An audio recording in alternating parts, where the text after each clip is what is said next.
Chapter 4, Wednesday, March 31st, 7 p.m.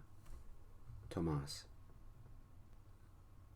Coby gave me the kind of stare the girls gave Sterling, but he had no idea who I was. Lord, he thought me better looking than myself. Priceless. I hope he never learned the truth. Tonight, we can be new friends enjoying a night out. Nothing more. But I have to admit, I find it nice to know that a simple backup singer can twist Coby's tongue into all kinds of knots. Is it wrong to find him attractive when he's flustered? The way he wrinkled up his nose or bit his lower lip, it just made his cheekbones pop, and his eyes are so expressive. I think I can see what he's thinking when I look into them. We chatted for a moment, then a waiter showed up. "Can I get you drinks?" I pipe in before anyone says anything. "Does anyone want a beer? I'll buy." "I'll need to see some ID first," the waiter said. I've been carded. Me. Sterling can order whatever he wanted and got away with it. Me? Evidently not. I showed him my driver's license, as did Joey and Albert. "Just Cokes for us," Conrad said. "We're still 20. Leaning forward, Coby said, "Diet Cola, with a lime." "Sorry, an espresso for me," Albert said. "I've still got to pick up Sterling later." "I'll be with him. Make it a cappuccino for me," Joey said, and scooted her chair a little closer to Albert. "I'm still buying," I said, "but I'll have a cola as well, with a lime." Interesting. Sterling had been drinking for years, and pull the wig away, and I don't have to. Multiple personality syndrome? For one night, it's time to put Sterling away and let Tomas out. "What's good here?" Joey asked. "The vegan lasagna," Coby said. The conversation raced along. We talked about veganism, about weight loss, and then it shifted into what Sterling ate, and then somebody brave took the stage. A comedian, girl, early 20s, and her routine only got a few polite chuckles. But by the end, though, we were laughing hysterically about a stupid frog. The waiter came back with our drinks and took our orders. I'm brave. I try the lasagna, just like Coby. "Coby sings," Conrad said. "Get on up there and show us." Coby looked like he had just swallowed a bug. "I'd love to hear something," I said. Looking at some random point on the table, Coby finally said, "I'm not as good as you are." "Would you stop being modest? Show off a little," Kelly said. With Kelly pushing him to the stage, Coby spoke to someone, took the mic, and sat at the piano. I remembered my first time singing in front of an audience. It was a school play back at middle school. Scared, nervous, and excited, I sang with shaking knees, and it was over too quickly. So many people came up to me and told me how well I had done. Coby began to play a rendition of one of my songs, though I hadn't written it. A strong dance beat, and Coby got into it. He's done this before. He has a powerful set of lungs, a good tenor voice, and has everyone tapping or clapping or cheering by the end. For the last chorus, he left the piano, moved about the stage with a confidence I didn't expect him to have, and sang a cappella. I'm impressed. Coby came back to the table, flushed and smiling. Kelly clapped him on the back. "That was pretty good," Albert said. Joey leaned forward and sipped her cappuccino. "Tomas, you better start practicing or Sterling will replace you." I chuckled and said, "Nice job." The waiter arrived with our food, and the conversation spun from topic to topic. Another comedian took the stage, but only got polite clapping. Then some drunk guy sang a song by Madonna, but he was so bad I couldn't tell which song it was. The lasagna was good. "They use mushrooms for meat," Coby said, "and the cheese is made with ground cashews." Albert smiled a teasing little grin and turned to me. "Your turn, Mr. Backup Singer." Is it too late to fire him? I shook my head and sipped my cola. "Come on," Kelly said. "It's your turn to show off. Sterling's not here. I bet you're better than he is."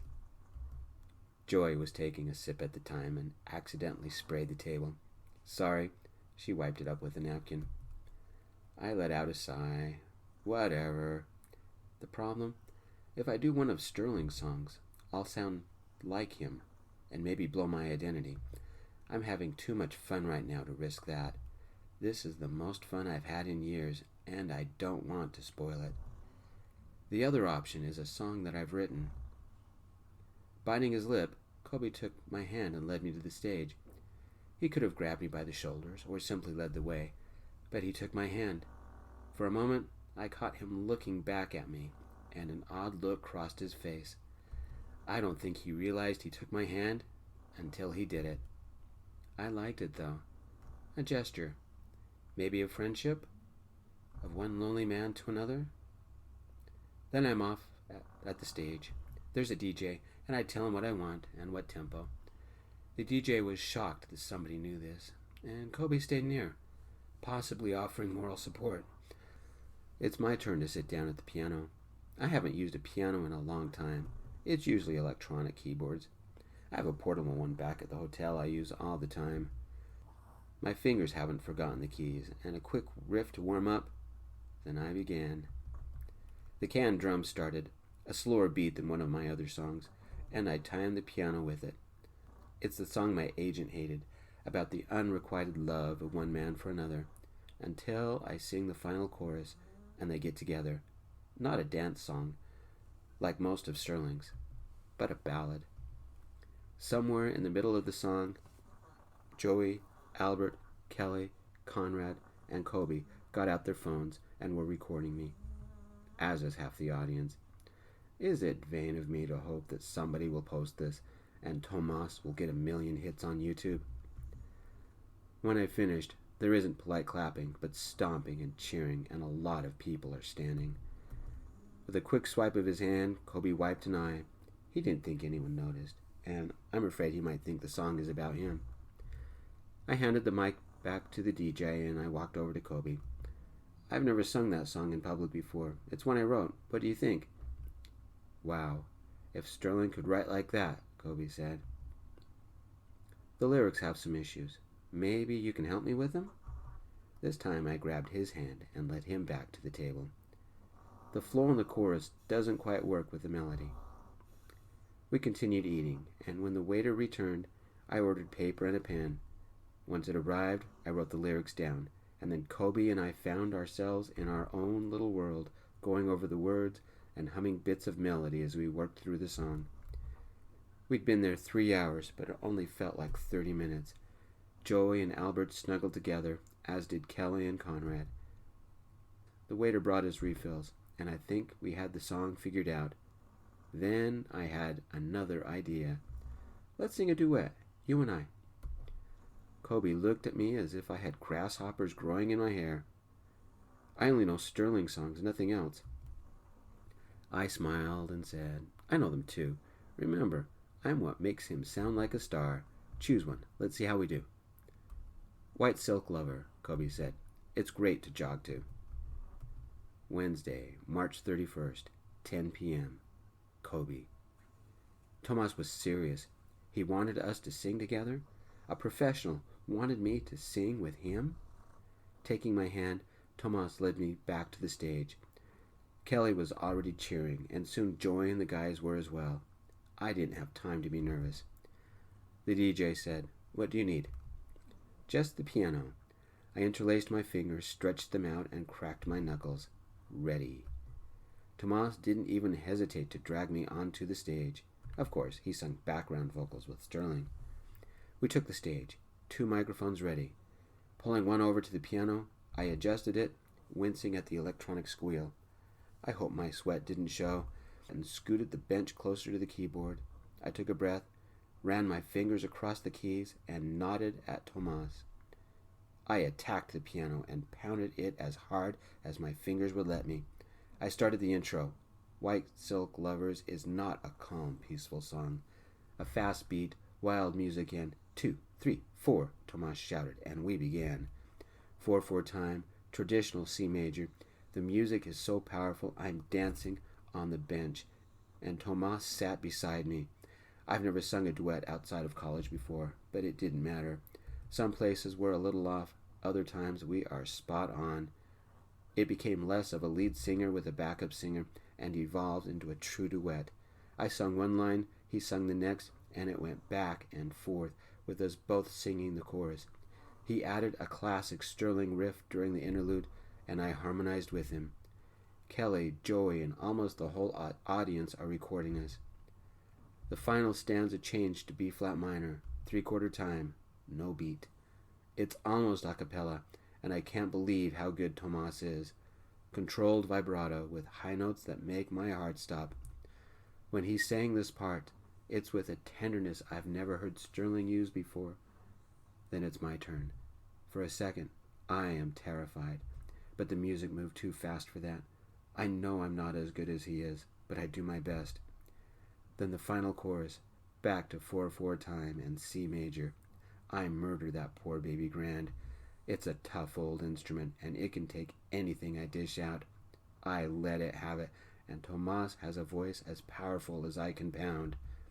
We are so used to each other's styles by that time, it became fun. It didn't matter that he was so much better than me. I am laughing, he's laughing, and when it ends, we hug each other. That song is a great workout for my fingers. I hope the piano survived. The crowd loved it. Standing ovation. We bow and head to our table. My left hand ached. My fingers are stiff. I massaged my fingers to ease the stiffness. On our way back, Tomas leaned in close and said, I needed that. You can sing like that all the time with Sterling. It's only then I realized that he took my left hand and was holding it. First date, and we're holding hands. Wow. A strange melancholy crossed Tomas's face, but it vanished a second later. Sterling's not fun and games. He has to please the agent, his manager, the record company, the fans, sing a certain way, have a certain sound. There is no way he can cut loose like we just did. Back at the table, Joey and Albert smiled, but Joey crossed her arms and hugged herself. She caught me looking, and her hands went to her cup. She didn't look at me, or Tomas. Did you see the audience? Conrad said. I think Sterling's about to lose his job, Albert said. Kelly kissed me. The next time you dare put yourself down, I'm showing you that video. The four of us talked until midnight, well after closing, and they kicked us out. Tell you what, Tomas said as we headed for our cars, still holding my hand. It's our last night tonight. I'll arrange for tickets, stage front, for you and 5 friends. If you want to come? 2 Sterling concerts in 1 week, I said. Are you interested? Tomas asked. Of course. Tomas smiled and drew me close. I haven't had this much fun for months or years. Me too. Pulling my phone from my pocket, I held it down, unsure of what to say, but I barreled in anyway. Can I ask you something? Sure, Tomas said. This man was a star in his own way. He traveled the country with Sterling, met thousands of people. Would he even want to see me again? I know you won't be back for months, I said. I had to take a chance. I really want to see you again. I had to jump right in before I lost my nerve. Can we stay in touch? Maybe when you come back this way, we can repeat tonight. Or if I am ever near some city you're in, we could do lunch or something. Tomas tilted his head and stared at me. With one hand, he caressed my cheek. With the other, he took my phone. A very long-distance friendship? I'd like that. He dialed a number on my phone, and his pocket rang. A moment later, he took his phone out of his pocket and answered it. If you wait for me after the show, maybe we can grab something to eat.